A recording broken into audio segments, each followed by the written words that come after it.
मागच्या लेक्चरमध्ये आपण ब्रिटिश शासनाचे वेगवेगळा जो वारसा आहे त्या वारशाचे वेगवेगळे आयाम बघत होतो. या लेक्चरमध्ये आपण 7व्या नंबरचा आयाम बघूया. मागच्या वेळेसपर्यंत आपण 6 बघितले, आजचा 7वा आयाम लिहा.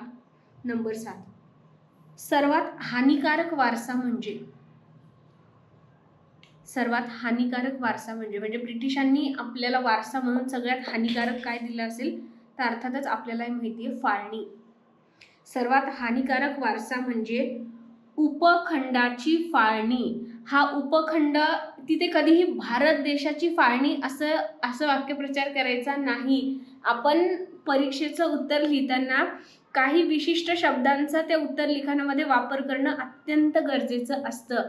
भारत हा देश आहे, बरोबर आहे, पण भौगोलिक दृष्ट्या भारताचं जर वर्णन करायचं ठरलं तर आपल्याला माहिती आपण काय म्हणतो, भारत उपखंड म्हणतो, बरोबर. तर ह्या भारतीय उपखंडाची फाळणी ब्रिटिशांनी केली. तर शब्द लिहा, सर्वात हानिकारक वारसा म्हणजे उपखंडाची फाळणी. यामुळे दक्षिण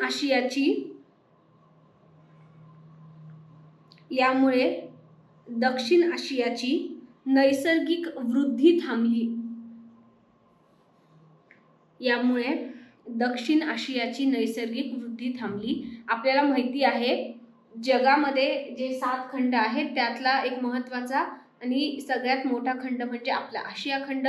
या आशिया खंडामध्ये भारताचं स्थान कुठे आहे तर आशिया खंडाच्या दक्षिणेला भारत आहे आणि याला हा जो पूर्ण दक्षिण आशियाई देश आहे यांच्यातला सगळ्यात महत्त्वाचा देश आहे तो म्हणजे अर्थातच भारत देश आहे.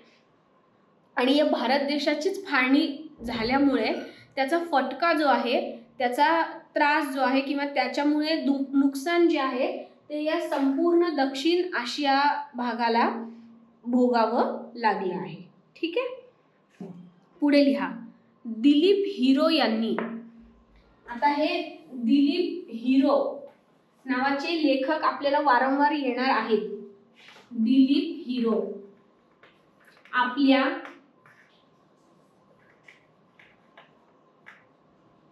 आपल्या द लॉंगेस्ट ऑगस्ट, त्यांच्या पुस्तकाचं नाव आहे द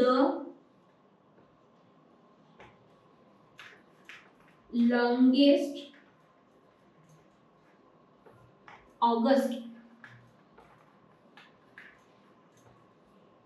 या पुस्तकात वर्णन करतात की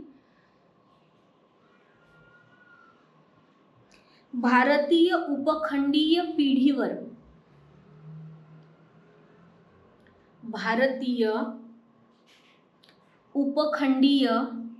पिढीवर, पिढी म्हणजे जनरेशन, अनेक त्यांना असं म्हणायचंय की ज्या उपखंडात राहणाऱ्या विविध पिढ्या आहेत, विविध जनरेशन्स आहेत, त्यांना याची झळ पोहोचणार आहे. पुढे ते लिहितात, भारतीय उपखंडीय पिढीवर बँकोजच्या भूताप्रमाणे.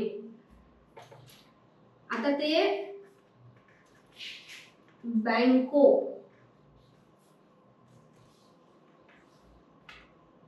बँकोजच्या भूताप्रमाणे, भूत घोस्ट, बँकोज घोस्ट.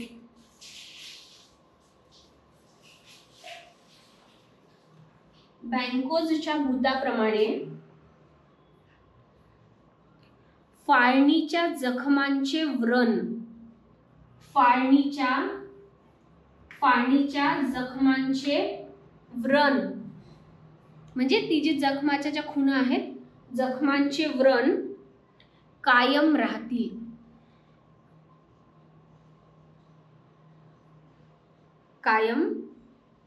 किंवा राहिले आहेत असं वर्णन त्यांनी केलं. कायम राहिले आहेत हे जास्त योग्य आहे. कायम राहिले आहेत म्हणजे हे बँकोजचं भूत म्हणजे त्यांनी वापरलेली एक उपमा आहे. हे बँकोजचं भूत जे आहे ते म्हणजे एखादी घटना घडून गेल्यानंतर त्या घटनेचा आपल्यावर जो परिणाम होतो तो परिणाम कितीतरी काळ आपल्यावर टिकून राहतो, बरोबर. तर तसा ही जी म्हणजे ही जी फाळणीची घटना आहे हिच्यामुळे भारतीय उपखंडातल्या ज्या अनेक पिढ्या आहेत त्यांना ज्या काही जखमा यामुळे झालेल्या आहेत ते जखमांचे व्रण त्यांच्या मनावर नंतर कितीतरी काळ राहिलेले आहेत. म्हणून त्यांनी आपल्या पुस्तकाचंच नाव काय दिलेलं आहे, लॉंगेस्ट ऑगस्ट. म्हणजे आपल्याला माहिती आहे स्वातंत्र्य आपल्याला कधी मिळालेलं आहे, 15 ऑगस्टला. पण ही 15 ऑगस्ट या एक दिवसात घडलेली घटना आजही वर्षानुवर्ष आपल्यावर परिणाम करते आहे. म्हणजे हा जो ऑगस्ट महिना आहे हा आपल्यासाठी खूप लॉंगेस्ट ठरलेला आहे. हा जरी एक महिना फक्त 30 दिवसांचा काळ नाही आहे तर आपल्यासाठी हा एक खूप मोठा आपल्यावर परिणाम करणारा प्रदीर्घ कालावधी आहे. म्हणून त्यांच्या पुस्तकाचं नाव आहे द लॉंगेस्ट ऑगस्ट. ठीक आहे. पुढे श्री अरबिंदो यांच्यानुसार, आता इतक्या वेळ तर आपण ब्रिटिश शासनाचे वेगवेगळे आयाम बघितले. कुठले कुठले आयाम बघितले, सामाजिक, राजकीय आयाम. ब्रिटिश शासनाचे आयाम बघितले, सामाजिक, राजकीय, आर्थिक. फाळणीचा जो आयाम आहे तो कुठला आहे, भौगोलिक. बरोबर, असे विविध आयाम आपण बघितले. बरोबर. त्याच्यानंतर कायदेशीर आयाम बघितले आपण. काय की ब्रिटिशांनी अनेक काळे कायदे केले होते ते आजही आपल्या राज्यघटनेत तसेच आहेत. तर असे सगळे वेगवेगळे आयाम आपण पैलू आपण बघितले. आता आपण वेगवेगळ्या मंडळींची मतं बघणार आहोत. तर लिहा श्री अरबिंदो यांच्यानुसार, पण त्याच्यातच कंटिन्यू करा, पॉइंट वाईज आपण जे लिहितोय त्यातच कंटिन्यू करा. श्री अरबिंदो यांच्यानुसार कोणतेही परकीय शासन हे, कोणतेही परकीय शासन हे इष्टापत्ती, हा शब्द यापूर्वी पण आलेला आहे, इष्टापत्ती असू शकत नाही.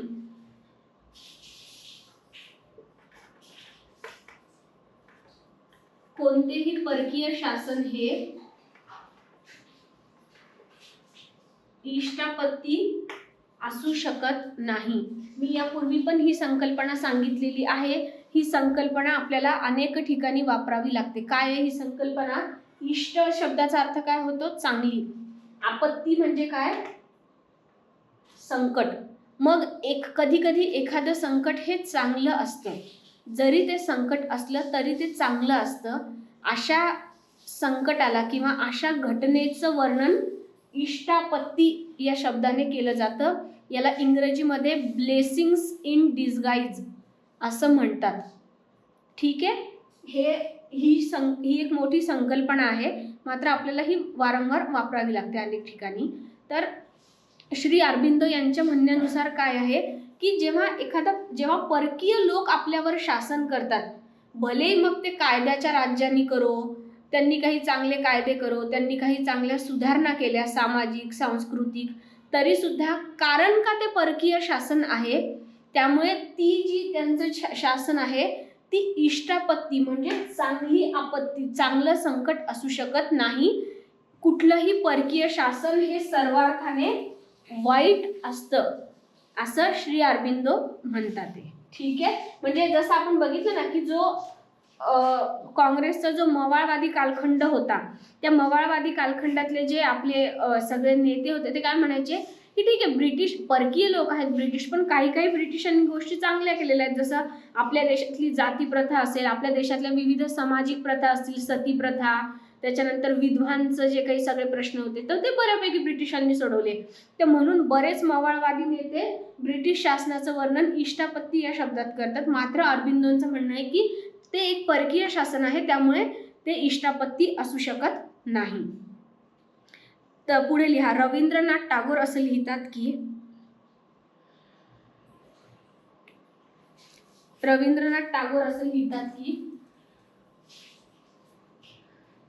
पुढे इन्व्हर्टेड कॉमा मध्ये लिहून घ्या, मला खात्री आहे की ब्रिटिश एक दिवस भारत सोडतील. ब्रिटिश एक दिवस भारत सोडतील.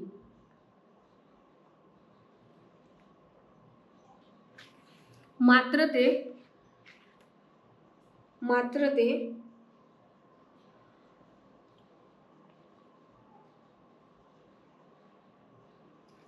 ते एवढ्या प्रमाणात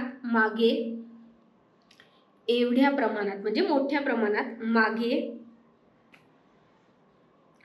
घाण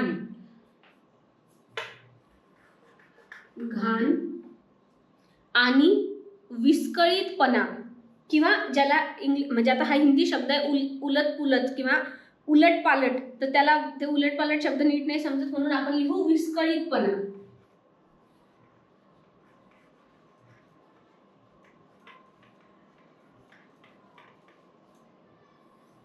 विस्कळीतपणा ठेवून जातील की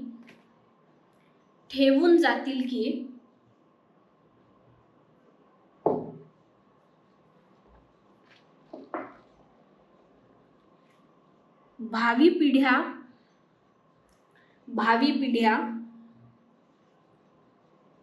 त्यास स्वच्छ करण्यास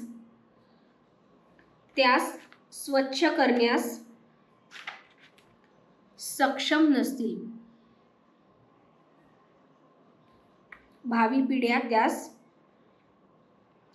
स्वच्छ करण्यास सक्षम नसतील. रवींद्रनाथ टागोरांचं म्हणणं आहे की ब्रिटिश जातील हे ठीक आहे, पण ब्रिटिशांनी भारतात जो काही अस्ताव्यस्तपणा करून ठेवला आहे, सगळं जी भारतीय समाजाची जी आर्थिक, सामाजिक, सांस्कृतिक वीण जी आहे ती जी उसवून ठेवली आहे ब्रिटिशांनी, तिला साफ करणं हे लवकरात लवकर शक्य होणार नाही. त्यांचं म्हणणं आज आपल्याला खरं होताना दिसतं आहे. आजही आपण भारतीय शिक्षण व्यवस्थेमध्ये ज्या त्रुटी बघतो की आजही भारत शिक्षणामध्ये किती मागे आहे.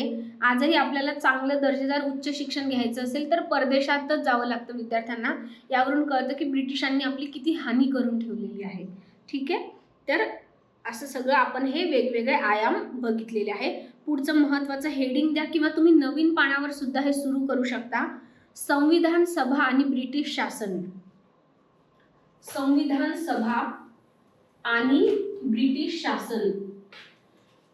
आपल्या संविधान सभेवर, भारताच्या घटना समितीवर ब्रिटिश शासनाचा काय प्रभाव, काय परिणाम होता हे आपण बघूया. आता यात आपण सुरुवातीला 1-2 प्रश्न लिहून घ्या की या टॉपिकवर कशा अर्थाचे प्रश्न येऊ शकतात.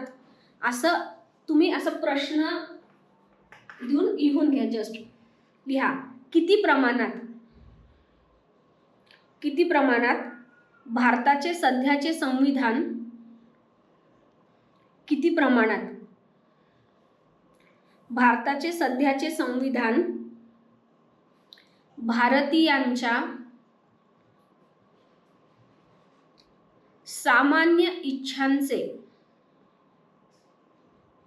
सामान्य इच्छांचे प्रतिनिधित्व करतात.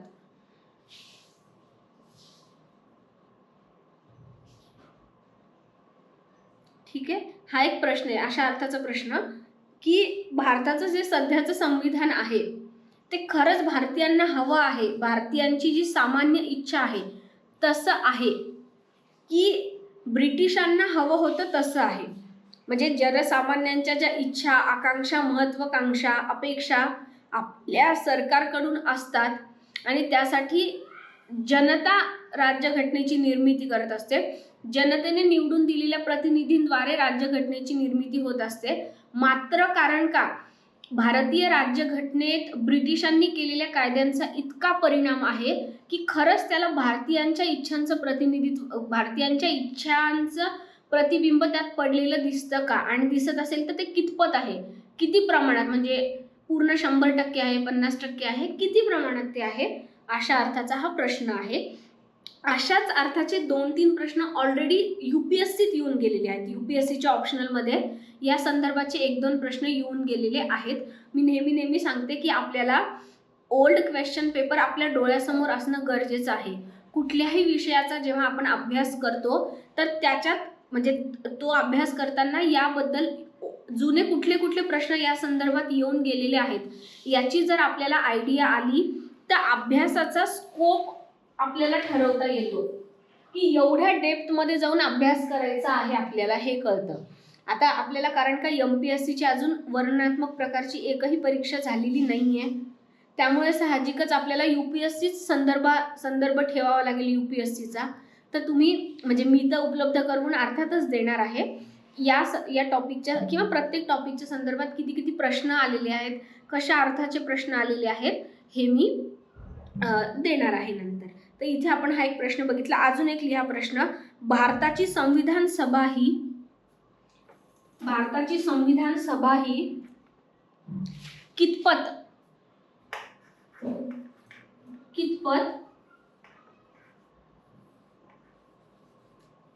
प्रातिनिधिक मंडळ होती? कितपत प्रातिनिधिक मंडळ होती? ठीक आहे. आता पुढचं हेडिंग द्या. या वादविवादाचा संदर्भ.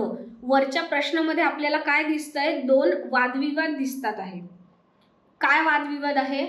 पहिला प्रश्न काय सांगतो आहे की जी भारताची सध्याची राज्यघटना आहे ती खरंच भारतीयांची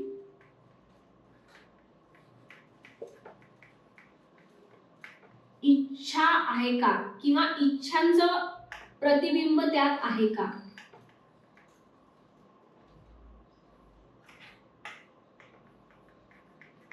आहे का?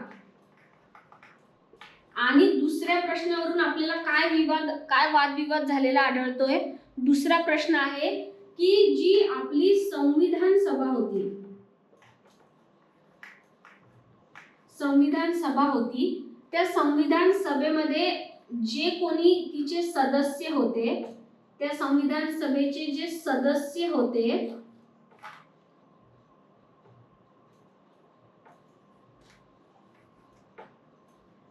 ते सदस्य हे प्रतिनिधी होते का? भारतीयांचे प्रतिनिधी होते का?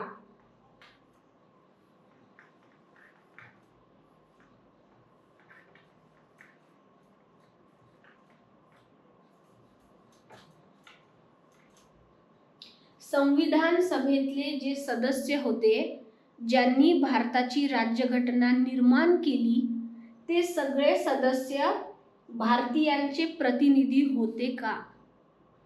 आता याचा संदर्भ आपल्याला माहिती आहे. काय आहे याचा संदर्भ?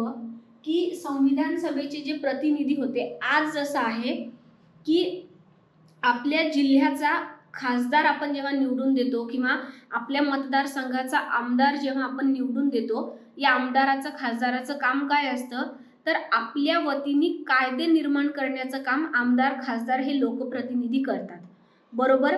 मग पण ह्या आमदार खासदारांना सगळी जनता निवडून देते का? तर हो.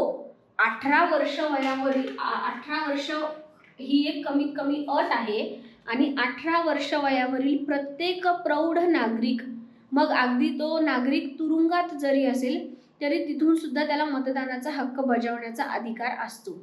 म्हणजे काय? सगळे नागरिक आपला लोकप्रतिनिधी निवडून देण्यासाठी मतदान करतात आणि मग आपल्या वतीने ते कायद्याची निर्मिती करतात. मात्र ही जी भारतीय राज्यघटना निर्माण झाली, ही भारतीय राज्यघटना ज्या या सदस्यांनी निर्माण केली त्यांना सगळ्या भारतीय नागरिकांनी निवडून दिलं होतं का? तर नाही. त्या काळी भारतातल्या सगळ्या नागरिकांना मतदान करण्याचा अधिकार नव्हता. समाजातील काही मोजके प्रतिष्ठित जे लोक होते, फक्त ते प्रतिष्ठित लोकच आपले जनप्रतिनिधी निवडून देत होते आणि मग त्या जनप्रतिनिधींची मिळून ही संविधान सभा निर्माण झाली होती आणि त्यांनी आपली राज्यघटना निर्माण केली होती. त्यामुळे भारताची जी आज राज्यघटना आहे ही त्या काळच्या सर्व भारतीयांची इच्छा किंवा त्यांच्या सगळ्यांचे प्रतिनिधित्व त्यात आढळत नाही. अशा प्रकारचा एक मोठा वादविवाद हा आहे आणि कंपल्सरी याच्यावर प्रश्न येतोच, कारण की हा एक अतिशय संवेदनशील विषय आहे. एक नागरी सेवक म्हणून तुम्हाला याबद्दलचे वेगवेगळे दृष्टिकोन माहिती असणं अपेक्षित आहे. हा विषय नीट समजून घ्या. ठीक आहे. लिहिलं वादविवादाचा संदर्भ, खाली लिहा कसा आहे या वादविवादाचा संदर्भ. जरी भारतीय राज्य, आता हे जे आत्ता मी तुम्हाला सगळं समजावून सांगितलं हे आपल्या कळण्यासाठी आपण समजलो, आणि बेसिकली हे आपल्या सगळ्यांना माहितीच होतं.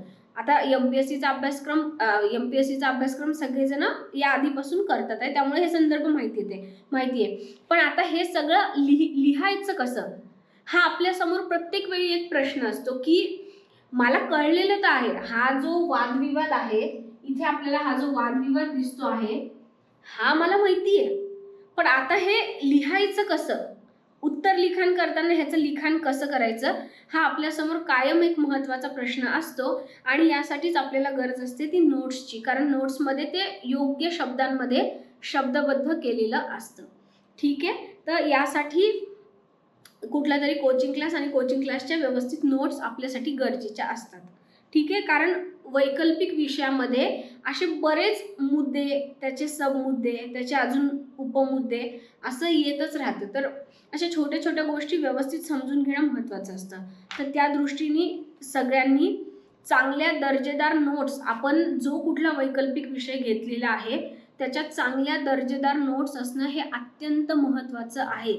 जोपर्यंत आपण नोट्स वाचत नाही, जोपर्यंत त्या विषयाची खोली किती आहे, त्याची उंची किती आहे, त्याचा व्याप किती आहे, म्हणजे किती प्रमाणात त्याचा अभ्यास करावा लागणार आहे, मग तो अभ्यास म्हणजे खूप करावा लागणार आहे का थोडा थोडा सगळा करावा लागणार आहे, असं जे ओव्हरऑल त्याच्याबद्दलचं मार्गदर्शन आहे ते जोपर्यंत आपल्याला त्याचं आकलन नीट होत नाही तोपर्यंत ऑप्शनल विषयाची तयारी व्यवस्थित होऊ शकत नाही. ऑप्शनल विषयाच्या म्हणजे त्याची व्यापकता किती आहे याचा अंदाज येण्यासाठी आपण कुठेतरी एकतर क्लास लावणं व्यवस्थित, म्हणजे आपल्याकडे खरंच आहेत बाबा आपण तेवढे पैसे खरंच इन्व्हेस्ट करू शकतो अशी जर मानसिकता असेल तर जरूर कुठेतरी चांगला क्लास लावावा. नसेल क्लास लावणं शक्य तर कुठून तरी त्याच्या व्यवस्थित दर्जेदार नोट्स आपल्याकडे असणं गरजेचं आहे. माझ्या या चॅनलवर माझा हा प्रयत्न राहील की पॉलिटिकल सायन्स या विषयाच्या सगळ्या notes, political science and international relations हा जो वैकल्पिक विषय आहे त्याच्या नोट्स तुम्हाला उपलब्ध आहेत, आणि त्या अर्थात UPSCच्या धर्तीवर आहेत, कारण मी स्वतः UPSCचा जास्ती अभ्यास केलेला आहे. तर त्या इथे तुम्हाला उपलब्ध होतील. आणि मग आणि याच्यात आता कारण पॉलिटिकल सायन्समध्ये भरपूर सब विषय येतात, जसं भारतीय स्वातंत्र्य लढा आहे, काही भूगोलाचा उल्लेख आहे, काही इथिक्सचे काही टॉपिक्स आहे, कारण आपल्याला वेगवेगळे विचारवंत जे म्हणजे सेक्शन ए मध्ये काही विचारवंत आहे तेच विचारवंत आपल्याला इथिक्समध्ये पण अभ्यासायचे आहेत नीतिशास्त्राच्या पेपरमध्ये.